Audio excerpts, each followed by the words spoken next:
1 Coríntios, capítulo 7, de 17 a 24. Ouçamos a leitura da palavra de Deus. No mais, que cada um ande segundo o que o Senhor lhe concedeu, conforme Deus o chamou. É isso que ordena em todas as igrejas. Foi alguém chamado estando circunciso? Não desfaça a circuncisão. Foi alguém chamado estando incircunciso? Não se faça circuncidar. A circuncisão em si não é nada. A incircuncisão também nada é, mas o que vale é guardar os mandamentos de Deus. Cada um permaneça na vocação em que foi chamado. Você foi chamado sendo escravo? Não se preocupe com isso. Mas se você ainda pode tornar-se livre, aproveite a oportunidade. Pois quem foi chamado no Senhor, sendo escravo, é liberto, que pertence ao Senhor. Do mesmo modo, quem foi chamado, sendo livre, é escravo de Cristo. Vocês foram comprados por preço. Não se tornem escravos de homens. Irmãos, cada um permaneça diante de Deus na condição em que foi chamado. A lição óbvia do texto é que ninguém se torna crente a não ser se for chamado. Não é isso? Ninguém pode se tornar cristão a não ser que seja chamado. 3 vezes o apóstolo Paulo fala a respeito disso aqui na passagem. Ele fala do chamado de Deus, do chamamento eficaz, da vocação de Deus para aqueles que são seus. Chamado que a gente resiste por um tempo, mas num momento de Deus, livremente, de espontânea vontade, nós nos achegamos a Cristo atendendo a esse chamado, a esse convite que Deus nos faz. Pai querido, nós queremos aprender mais da Tua Palavra, especialmente a respeito desse ensino de Paulo que nós devemos permanecer na condição em que o Senhor nos chamou.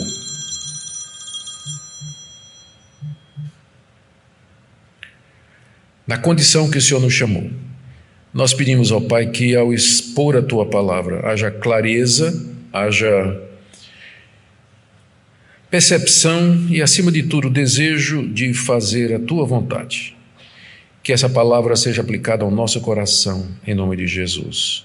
Amém. Meus irmãos, eu não estou esperando nenhuma chamada de Deus pelo celular. O que acontece é que minha esposa está viajando para o exterior e eu sempre uso no silencioso, sempre. Vocês nunca viram o telefone tocar aqui, mas ela está viajando e meu coração está lá, né? Eu estou preocupado. Ela vai desembarcar lá na França, vai ter que passar na alfândega, a gente não sabe direito quais as exigências, por isso eu deixei aqui ligadinho. Mas é só isso mesmo, preocupação com a minha cara metade, a melhor metade, na verdade. Deixa eu só... Muito bem, gente, vamos para essa passagem, que é uma passagem extremamente desafiadora e que trata de um ponto que é crucial para o cristianismo e que tem servido de alguma forma de crítica àqueles que são hostis ao cristianismo. Em linhas gerais, as pessoas dizem que o cristianismo é uma barreira ao progresso do homem, que é uma seita perigosa que impede a iluminação e que as pessoas avancem na sociedade. Até porque passagens como essa, se você foi chamado sendo escravo, não se preocupe, você está de boa, né? Fica de boa aí, não se preocupe com isso. Então, não somente isso, mas eles dizem, inclusive Karl Marx, que é bastante conhecido, né? Um ateu, a quem é atribuído uma visão sociológica e depois política e econômica, que é bem contrária ao cristianismo, ele declara que o cristianismo é o ópio, as religiões e o cristianismo em particular são o ópio do povo. O ópio era uma bebida que deixava a pessoa entorpecida, a pessoa perdia um pouco dos seus sentidos e ficava um pouco sonolenta, não sabia direito o que fazer. O cristianismo seria uma espécie de droga que seria usada pelos poderosos para manter os subalternos, os pobres e os oprimidos drogados sem esboçar nenhuma religião. Por isso que só pode haver revolução, só pode haver progresso se realmente extirpar contra o cristianismo. O cristianismo é a última barreira, o cristianismo bíblico é a última barreira que está ainda oferecendo alguma resistência ao que a gente vê acontecendo na sociedade.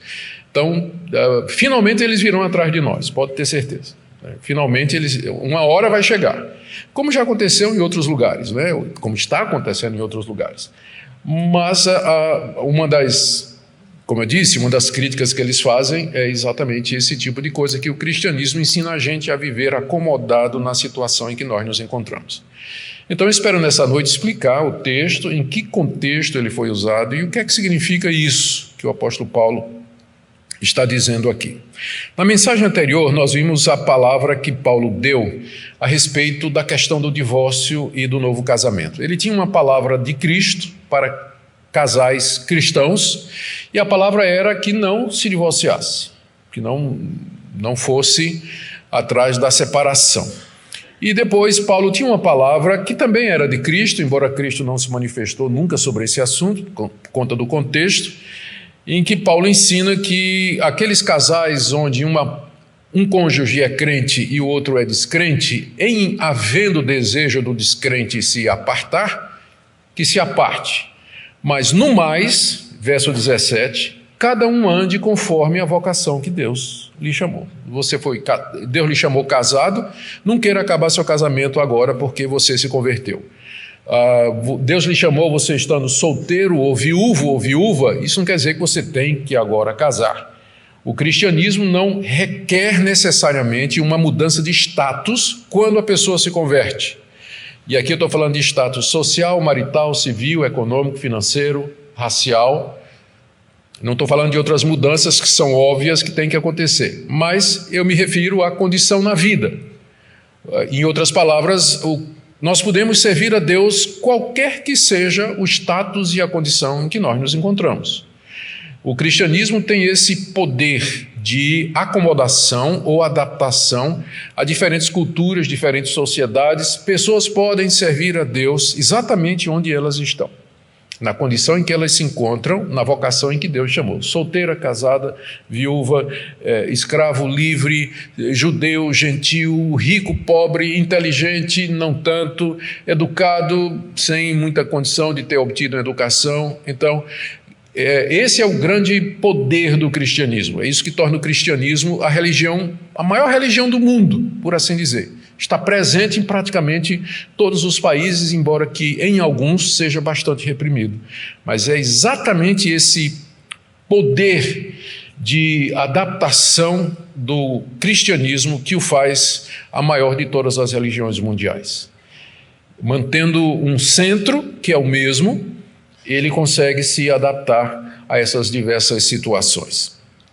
Vamos então ver aqui nessa noite esse princípio geral, que o chamado de Deus não anula necessariamente o status em que nós estávamos quando fomos chamados. Depois nós vamos ver duas aplicações, uma a questão da nacionalidade e etnia e a outra com relação ao status social.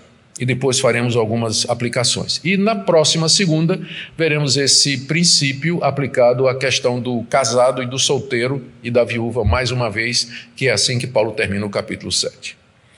Então vamos lá. O princípio é esse, que o chamado de Deus não altera a minha vocação na vida, ou a maneira que eu vivia quando era chamado. Eu já citei aqui, já comecei a explicar, que o chamado de Deus é aquele chamado que Ele faz ao nosso coração de maneira eficaz através do ministério da palavra no poder do Espírito Santo. Há um chamado de Deus que é geral para toda a humanidade. O próprio Cristo mandou que os seus discípulos pregassem o Evangelho a toda criatura. Então nós somos convocados por Deus a chamar todos os homens, todas as pessoas ao arrependimento e à fé em Jesus Cristo. Entretanto, nem todos obedecem a esse chamado. Nem todos ouvem, nem todos compreendem e nem todos querem. Na verdade, a maioria absoluta detesta, rejeita, faz chacota, ridiculariza e não quer saber. Deus, na sua misericórdia, através da ministração do Evangelho, diz que a gente chama de chamado geral, Ele chama de maneira irresistível aqueles que Ele quer. E essa pessoa, assim chamada pelo Espírito Santo, um chamado interno lá dentro do coração, ela muito involuntariamente vem. Ela vem porque quer, ela vem disposta a isso. Uma vez que Deus vai lá no coração, ilumina o coração, abre o entendimento, mostra a situação de pecado em que a pessoa se encontra, dissipa as trevas do coração e apresenta Cristo de uma maneira tão maravilhosa que a pessoa não pode fazer outra coisa senão livremente se render a Jesus Cristo. É isso que a gente chama de chamado eficaz, é o chamado do Evangelho. E se você está aqui hoje, se você está ouvindo essa palavra e você é abençoado por essa palavra, é porque um dia Deus lhe chamou assim. Não significa uma conversão abrupta. Esse chamado ele pode ser respondido ou aceito em etapas. Tem pessoas que levam um processo, que envolve um processo a resposta, né, a resposta positiva. Pessoas que são chamadas imediatamente, como o apóstolo Paulo na estrada de Damasco. Outras são como Timóteo, que nasceu num lar cristão. A avó era crente, a mãe era crente, né? E a gente não sabe nem quando Timóteo aceitou o chamado, mas ele em algum momento da vida dele aceitou.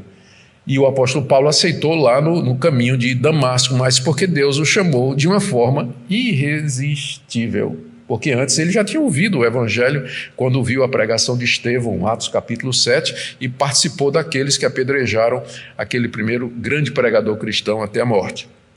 Então, quando Paulo fala aqui de chamado ou de vocação, ele se refere a esse chamado irresistível de Deus pela palavra, mediante o Espírito pelo qual nós nos tornamos cristãos, nos tornamos seus filhos, somos justificados, perdoados e passamos a fazer parte do povo de Deus.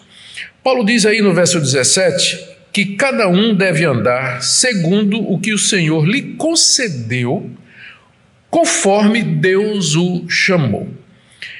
Ou seja, que cada um continue a viver naquela mesma condição em que estava quando Deus lhe concedeu vida através do Evangelho.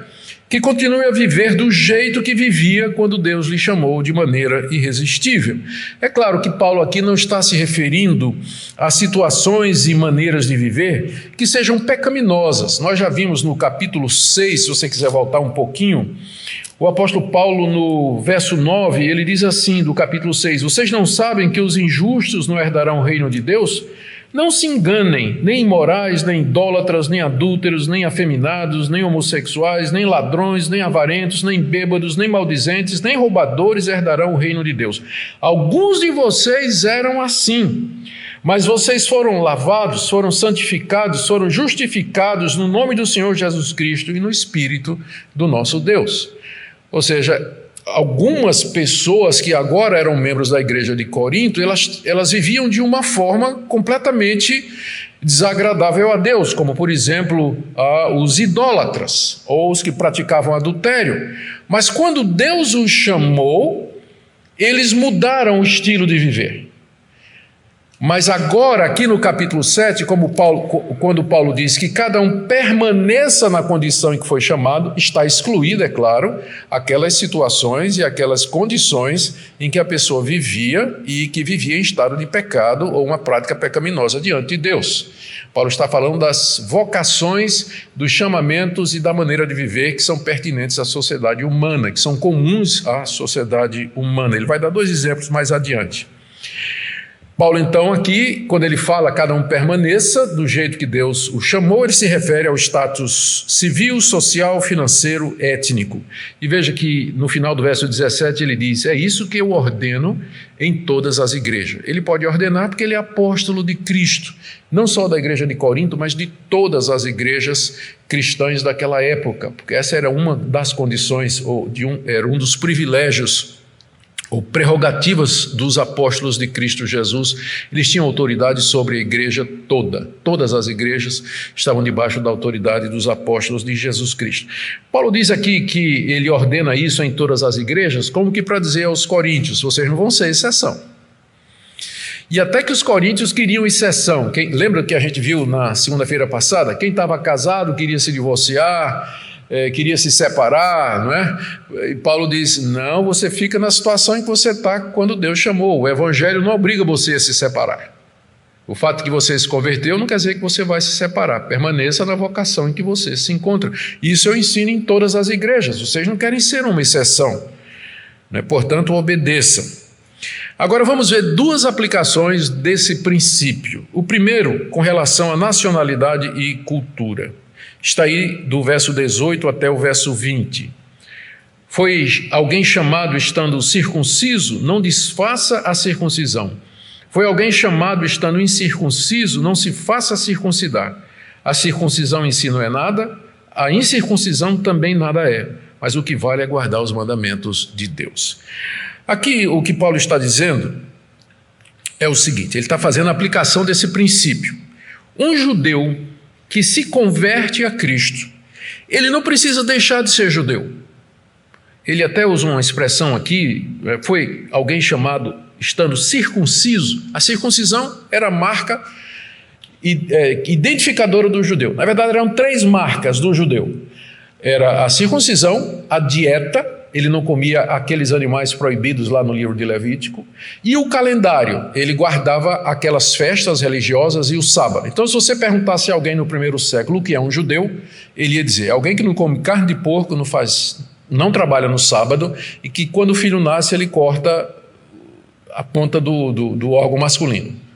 Então, era isso o que identificava um judeu. Mas de todas essas 3 marcas, a que era mais conhecida era a circuncisão, porque o judeu era circuncidado ao 8º dia, o menino judeu era circuncidado ao 8º dia.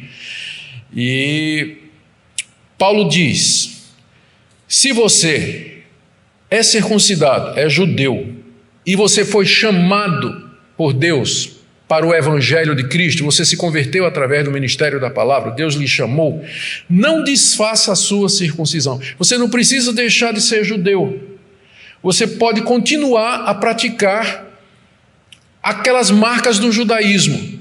Tanto é que Paulo nunca exigia que os judeus deixassem de circuncidar seus filhos. O próprio Paulo, no sábado, Paulo era judeu, nos sábados ele ia para a sinagoga, e se você estudar o livro de Atos, você vai ver que ele se esforçava por estar em Jerusalém na época das festas, porque ser um bom cristão não significa ser um mau judeu. Uma vez que você guarde aquelas tradições judaicas, não para a salvação, mas como identificadores culturais da sua raça. Você é um judeu e faz parte, já deixou até de ser uma questão religiosa. Hoje, judeus que que são ateus, eles permanecem nessas tradições, porque faz parte da cultura de ser judeu. Então, se você é judeu e foi chamado para Jesus Cristo, não desfaça a circuncisão. A gente pensa que aqui é espiritual, né? Mas não. Havia uma cirurgia, eu até anotei o nome aqui, chama-se epispasmo, em que alguns judeus revertiam a circuncisão, e era geralmente feita pelos judeus na diáspora, os judeus que moravam lá entre os gregos, que não queriam mais se identificar com o seu povo, não queriam mais ser conhecido como judeu, então era possível fazer essa cirurgia chamada de epispasmo, em que ele revertia a circuncisão. Isso é citado no primeiro livro dos Macabeus, isso é citado por Flávio Joséfo e outras autoridades a respeito do assunto. Então você tem as marcas da sua nacionalidade, da sua etnia, Cristo chamou assim, não desfaça. Não desfaça isso. A gente pode pensar em outras marcas, não é? Por exemplo, na cultura islâmica, o uso do véu pela mulher, Cristo chamou, não precisa deixar de usar isso, que é um sinal identificador da sua raça. Eu sei também que algumas tribos africanas têm aqueles cabelos bonitões, né? Todo encaracolado, Rastafari parece o nome, não é? Ou qualquer outra coisa assim. Deus lhe chamou, você não precisa desfazer as marcas da sua etnia. Não precisa. Você pode ser cristão e continuar ainda fazendo parte do seu povo e das tradições do seu povo. É claro, desde que não sejam tradições que estejam envolvidas com religião, com idolatria, com superstição, ocultismo ou feitiçaria, ou qualquer coisa dessa natureza. Mas o que for cultural, o cristianismo não impõe. O cristianismo não tem uma cultura, não existe isso de uma cultura cristã. O cristianismo vai para todas as culturas, todas elas. Todas elas.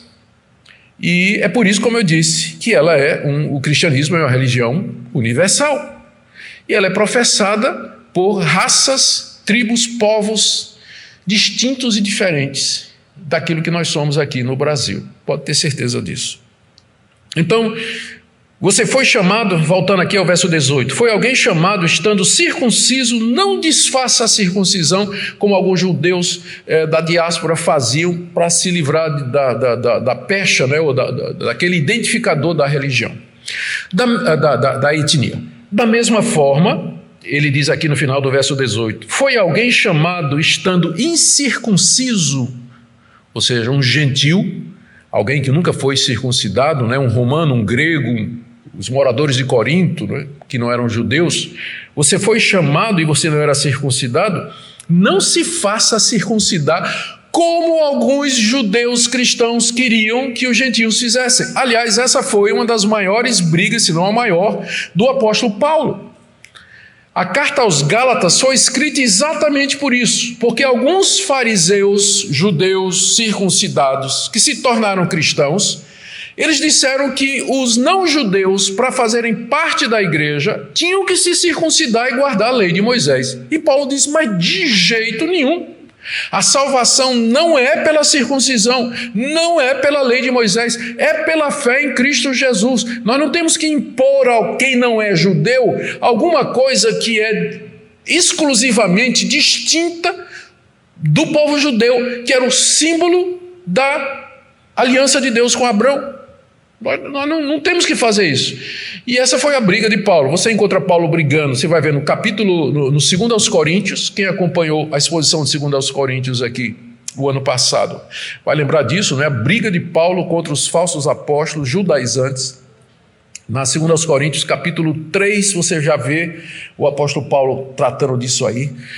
Paulo trata disso em toda a carta aos Gálatas. Aliás, a carta aos Gálatas foi escrita exatamente por isso, porque o pessoal queria, falsos mestres tinham entrado na região da Galácia, que Paulo tinha evangelizado, e estavam dizendo que os irmãos tinham que se circuncidar.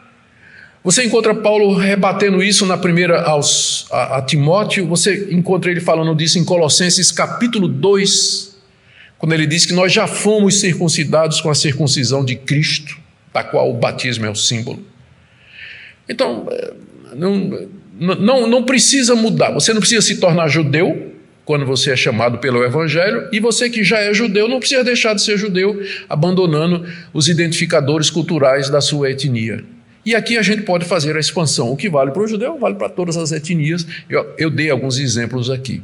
Mas o princípio é esse, cada um permaneça na vocação em que Deus o chamou. Você não é obrigado a desfazer a sua nacionalidade, aquilo que você é, a sua cultura, a sua identidade étnica por conta do Evangelho. Na verdade, o Evangelho, ele eleva, aliás, né? Ele dá valor a essa diversidade, essa variedade que nós temos no mundo, uma vez que todos nós procedemos do mesmo Deus.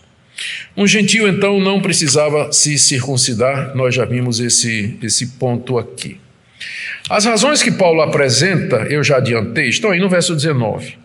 Ele diz que a circuncisão em si não é nada, a incircuncisão também não é nada. Ou seja, não faz diferença. A circuncisão não salva, a incircuncisão também não salva. O que salva, diz ele no verso 19, é você guardar os mandamentos de Deus. Não adianta você ser um judeu circuncidado, guardar todas as leis dietárias, guardar todo o calendário, se você não anda em obediência aos mandamentos de Deus. Paulo aqui com certeza está se referindo aos 10 mandamentos. Da mesma forma, o não-judeu, se ele não obedecer a Deus e seguir a vontade revelada de Deus, ele também não vai ser salvo. É claro que Paulo aqui não está tendo uma queda aqui, uma recaída, né, do tempo que ele era fariseu, dizendo que a salvação é por obras e pela guarda da lei. Não. Toda vez que Paulo fala de que a obediência salva, ele se refere à obediência que procede da fé. A fé verdadeira, ela nunca vem sozinha, ela sempre vem acompanhada da obediência, da esperança, do amor e de boas obras. Então, às vezes ele fala a salvação é pela fé, e às vezes ele parece estar dizendo que a salvação é pelas obras. São dois lados da mesma moeda. Onde está a fé verdadeira, estão boas obras. Onde está a fé que salva, está a esperança, está o amor, está a caridade para com o próximo. Por isso que às vezes um é citado em lugar do outro. Como ele diz aqui, o que importa é obedecer os mandamentos de Deus. Ele se refere à obediência que é fruto da fé em Cristo Jesus. É isso que salva e não esses marcadores, esses identificadores, quer sejam religiosos ou étnicos. Agora vamos ver esse princípio aplicado a uma situação um pouco mais complexa, que está aí do verso 21 a 24, que é a questão da escravidão. Paulo repete esse mesmo princípio no verso 20.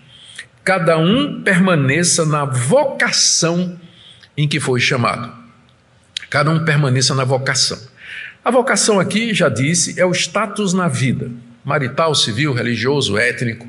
Né? Cada um permaneça na vocação em que Deus lhe chamou. O que é que você era quando se converteu?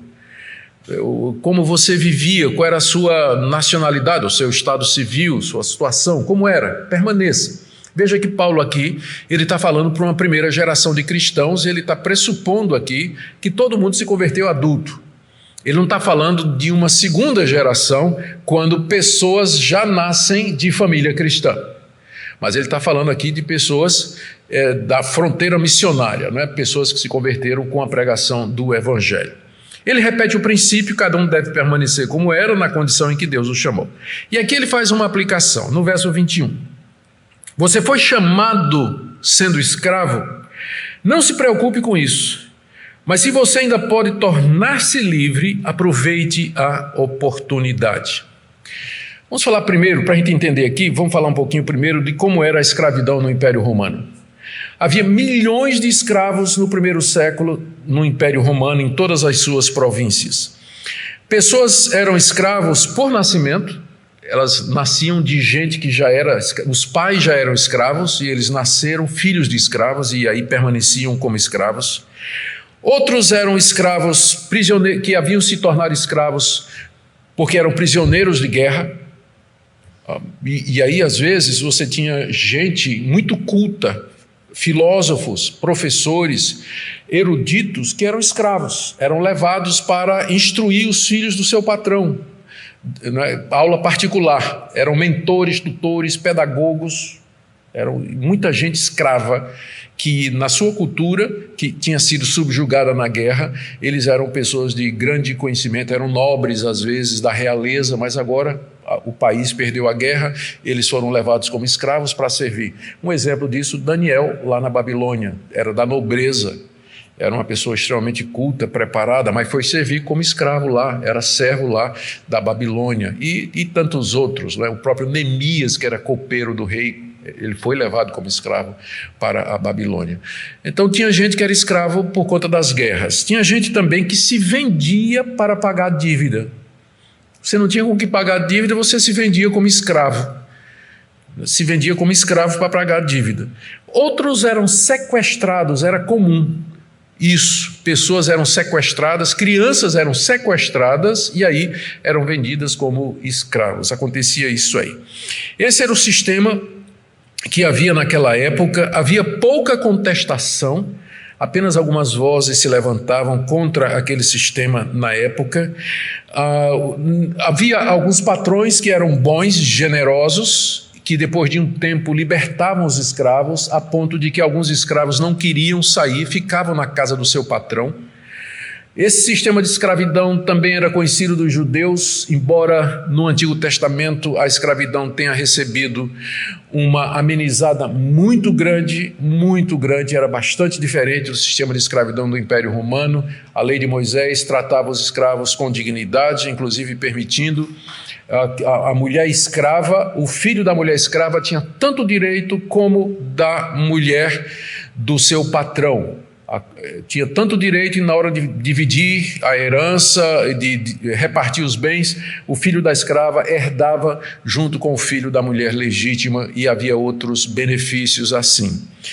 De qualquer forma, sim, e aqui é importante dizer que muitos escravos se tornaram cristãos no século I. Muitos escravos se tornaram cristãos no século I. Aliás, a igreja no século I era composta na sua grande parte de escravos, órfãos, viúvas, pequenos comerciantes, soldados, o pessoal da classe mais baixa da sociedade. Vocês certamente se lembram do capítulo 1 dessa carta, quando o apóstolo Paulo diz: olhem para a vocação de vocês, não são muitos nobres, não são muito poderosos, não são muito dos destacados, não são muitos influentes que estão aí no meio de vocês. Se deve lembrar disso aí, é o capítulo 1 dessa primeira carta aqui. Muita gente se tornou escrava. E havia, naturalmente, a grande pergunta, não é? Agora que eu me tornei, Deus me chamou, eu servindo como escravo. O que vai ser agora? A resposta do apóstolo Paulo é que eles não deviam ficar incomodados com esse status. Você foi chamado sendo escravo? Não se preocupe com isso. Não se preocupe como se ser escravo fosse uma vergonha para o cristianismo ou um mau testemunho. Que eles aprendessem o contentamento, mesmo naquela condição.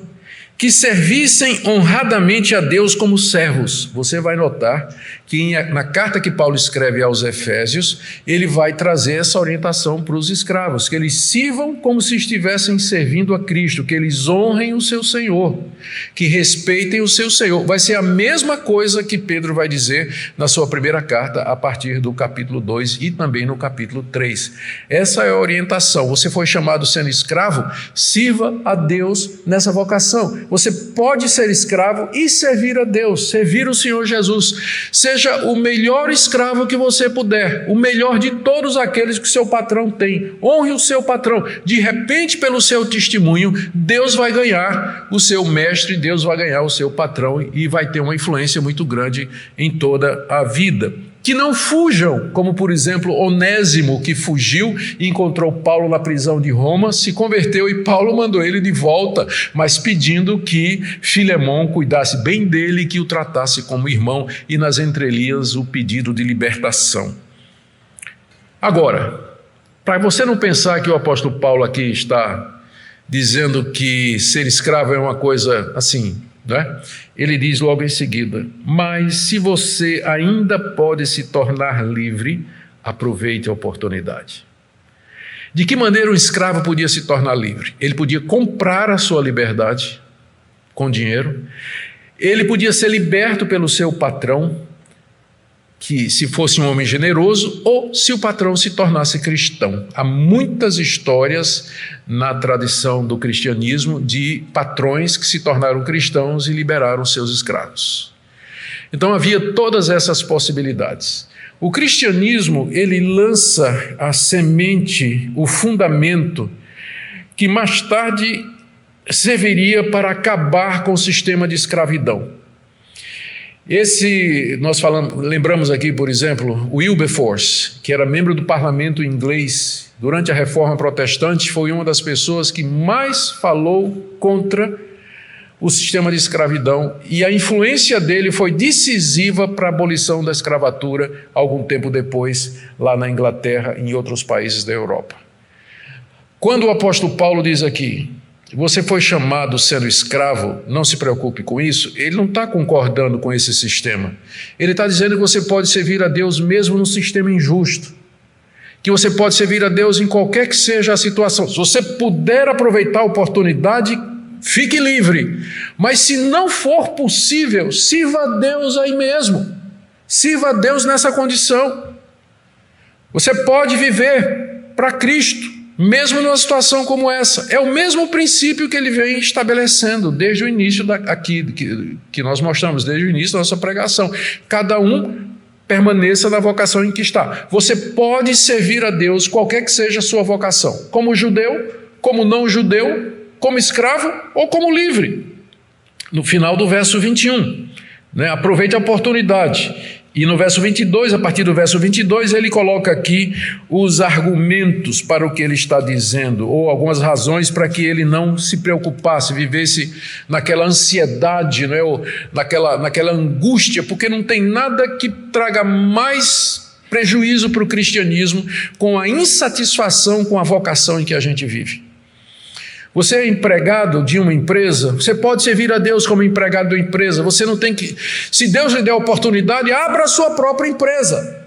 Mas enquanto não chega a isso, você tem que estar ali, tem que bater ponto, tem que trabalhar, uma jornada complicada, um salário apertadinho. Você pode servir a Deus lá na sua empresa. Você pode servir a Deus, não espere abrir sua empresa para servir a Deus. Se tiver oportunidade, faça isso. Mas se não, sirva a Deus onde Deus lhe colocou. Onde Deus colocou você. Então, contentamento com o status que Deus nos deu. Esse é o ponto aqui. Você pode servir a Deus, qualquer que seja a vocação que Deus lhe chamou. Olha os argumentos de Paulo aqui no verso 22. Pois quem foi chamado no Senhor, sendo escravo, é liberto que pertence ao Senhor. O escravo crente, na verdade, ele é livre.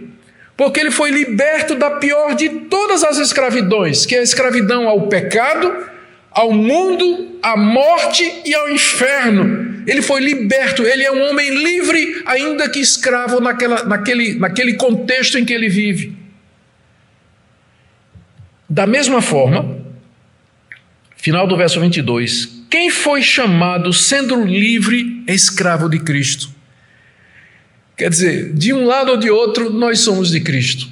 Ou livres em Cristo, ou escravos em Cristo, que é a mesma coisa. Eu sou livre em Cristo, ou seja, ainda que eu externamente estou debaixo da autoridade, da posse, sou a posse de alguém, mas eu sou livre em Cristo Jesus. No final eu pertenço a Jesus Cristo, Ele haverá de me libertar de todo jugo, e finalmente Ele haverá de me introduzir na liberdade plena.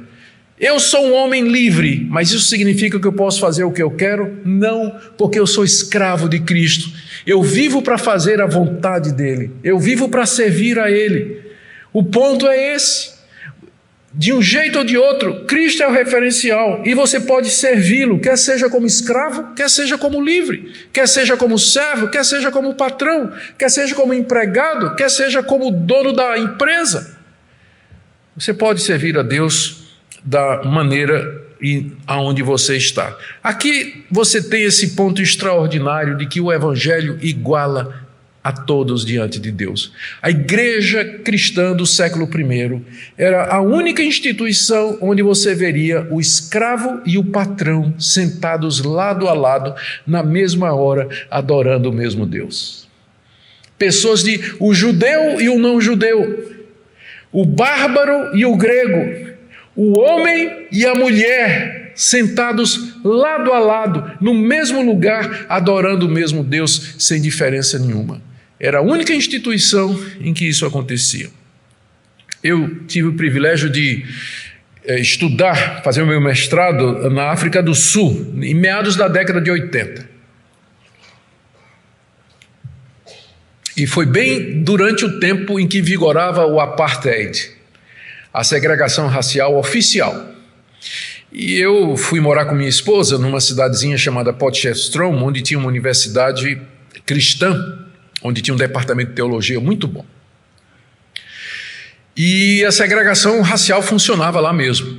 A gente ia fazer compras e a gente via que os brancos, eles estavam na fila do caixa. Se tivesse africanos na fila do caixa e chegasse um homem branco, ele recuava e dava lugar ao homem branco.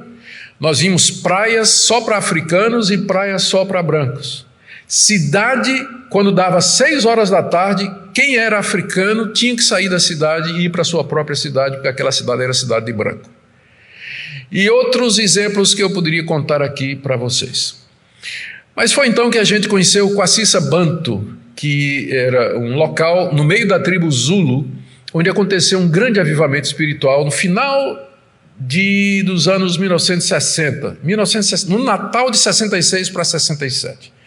Tinha acontecido um grande avivamento espiritual que durou cerca de 2, 3 anos. Milhares de Zulus se converteram e a notícia do avivamento trouxe dezenas e dezenas de milhares de pessoas de todas as partes do mundo para ver o que tinha acontecido. Minha esposa e eu fomos lá, passamos 3 semanas lá, vendo aquela bênção que foi o avivamento entre os Zulus. Aliás, esse foi o primeiro livrinho que eu tive a oportunidade de lançar, logo depois que cheguei do meu mestrado.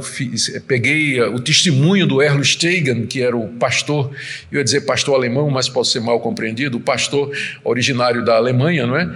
Que foi o homem usado por Deus para aquele grande avivamento espiritual ali. E lá eu vi uma coisa que eu não vi em nenhum outro lugar da África do Sul. Brancos e africanos na mesma mesa, se tratando como irmãos, com todo respeito, sem qualquer sinal de segregação racial, unidos pela mesma fé em Jesus Cristo, irmanados, abraçados em Cristo Jesus. Foi o único lugar na África do Sul onde eu vi que a segregação racial não funcionava. Era ali no meio do povo de Deus.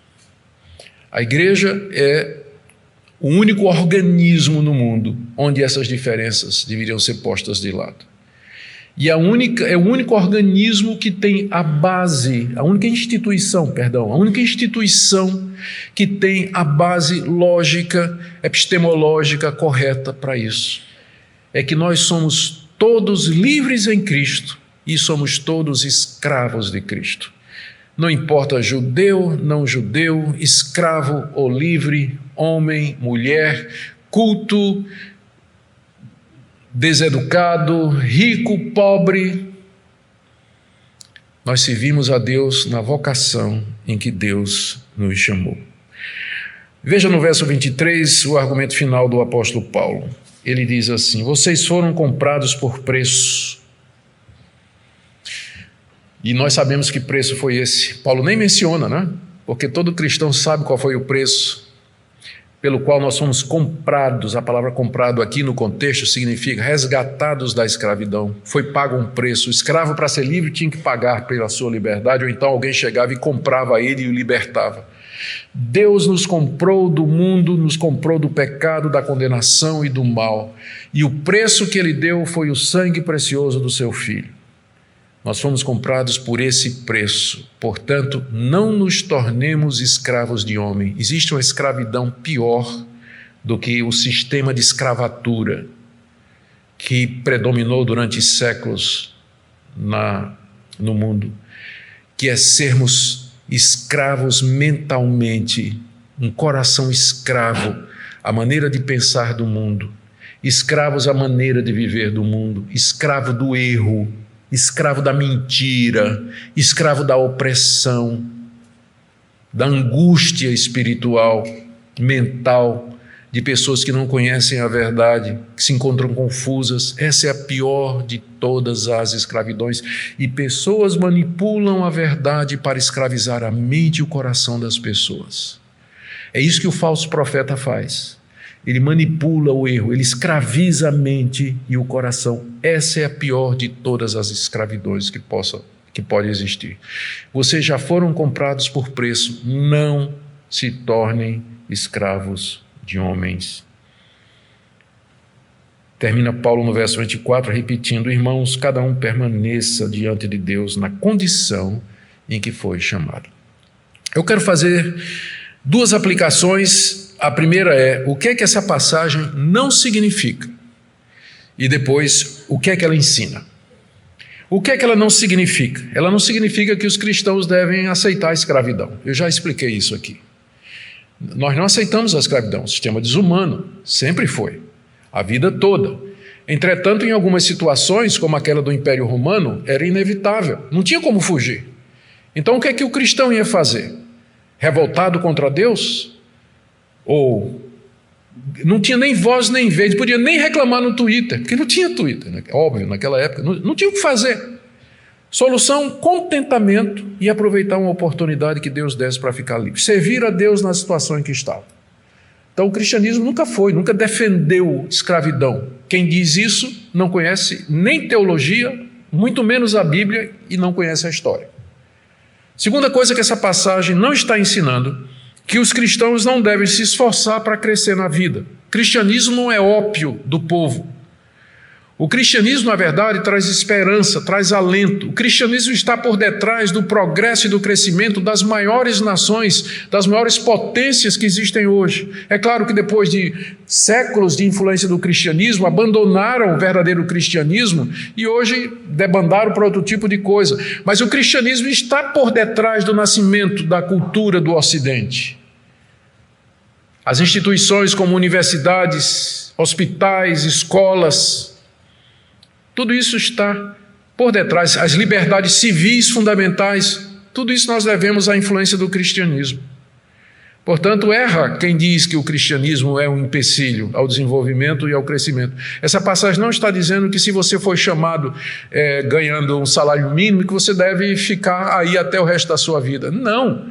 Se qualifique, trabalhe, estude, faça, aproveite a oportunidade que tiver, cresça, ganhe bastante, não esqueça de dar o dízimo, progrida, né, na vida. Mas se você não puder e não tiver chance, sirva a Deus com seu salário mínimo. Você pode servir a Deus na condição em que você se encontra. Também eu vou dizer isso aqui só porque eu já ouvi alguém dizer. Essa passagem não está dizendo que você tem que ficar na denominação em que Deus lhe chamou. Que às vezes as pessoas usam isso aí, cada um permaneça na vocação em que foi chamado. Você foi chamado como presbiteriano, você não pode nunca mais deixar de ser presbiteriano. Só que quem diz isso não são os presbiterianos, mas eu não vou dizer mais nada, tá certo? Não vou dizer mais nada. Mas já vi essa passagem ser usada assim. Bom, não é isso que ela está dizendo, certamente que não. O que é que essa passagem ensina? Presta atenção agora. Ela ensina que a conversão não nos obriga necessariamente a alterar o chamado na vida, a não ser que eu viva numa situação ilícita. Todas as demais situações, em todas elas podemos servir a Deus. Segunda coisa que essa passagem ensina, que Deus chama diferentes pessoas em diferentes situações e condições para serem parte do seu povo e para servi-lo. A igreja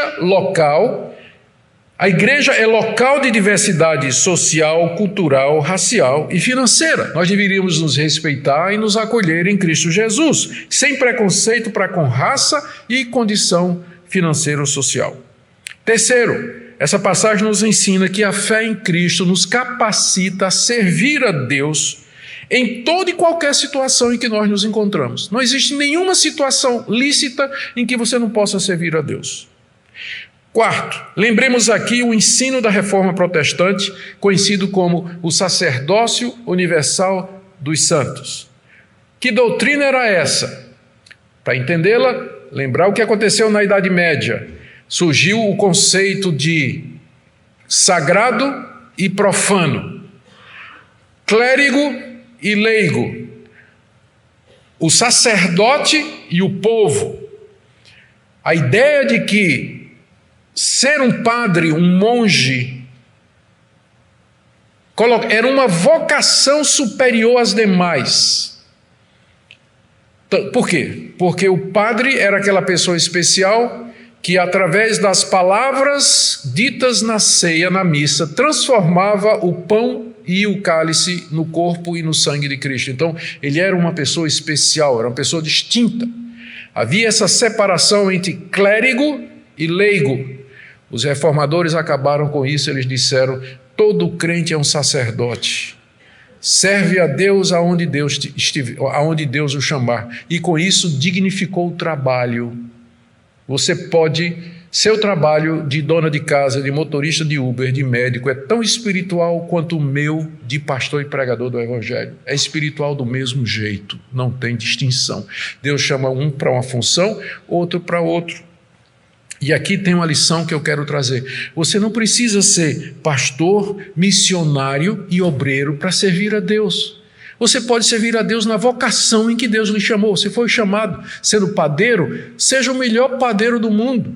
Deus lhe chamou como sendo motorista de táxi, seja o melhor motorista do mundo.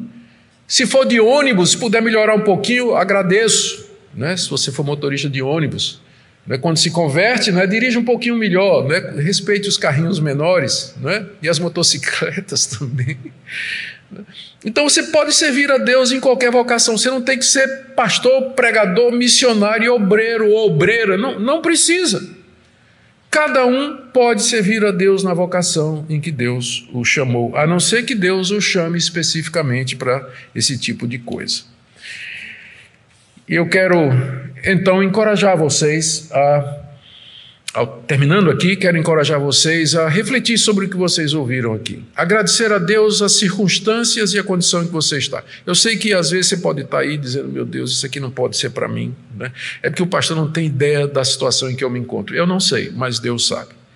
E essa palavra está aqui, não fui eu que inventei. 3 vezes na passagem Paulo diz a mesma coisa: cada um permaneça Ele está faltando a palavra contente aqui, né? Cada um permaneça contente na vocação em que Deus lhe chamou. Se você puder mudar, mude, mas se não, sirva a Deus com alegria. Eu não sei qual é a sua situação. Eu sei que tem pessoas que estão em condições difíceis, eu não quero fazer pouco do sofrimento e da dificuldade de ninguém. Mas uma coisa eu sei, se isso está aqui na Bíblia, é porque Deus vai lhe dar a condição. Deus, pelo poder do Espírito Santo, vai encher seu coração de contentamento, de alegria. Você está solteiro, você pode servir a Deus solteiro. Sirva a Deus com isso, fique feliz. Não fique pensando assim, eu só vou ser feliz se um dia casar. Por quê? Tem muita gente casada e infeliz, que gostaria de não ter casado, mas agora é tarde. Não é? E você foi chamado estando casado, não fique pensando em se separar, dizendo, eu vou servir a Deus melhor se eu me separar. Não, você pode servir a Deus casado, solteiro, viúvo, do jeito que Deus lhe chamou. Amém? Vamos orar?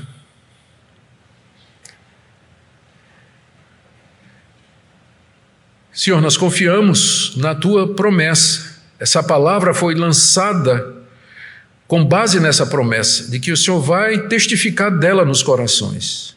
Eu quero orar por aqueles, ó Deus, que estão em situações e condições e vocações difíceis, angustiantes, talvez um emprego complicado, um subemprego, um desemprego, talvez um relacionamento difícil com o marido, com a esposa, talvez sofrendo preconceito racial, onde quer que se encontre, o bullying na escola, na universidade.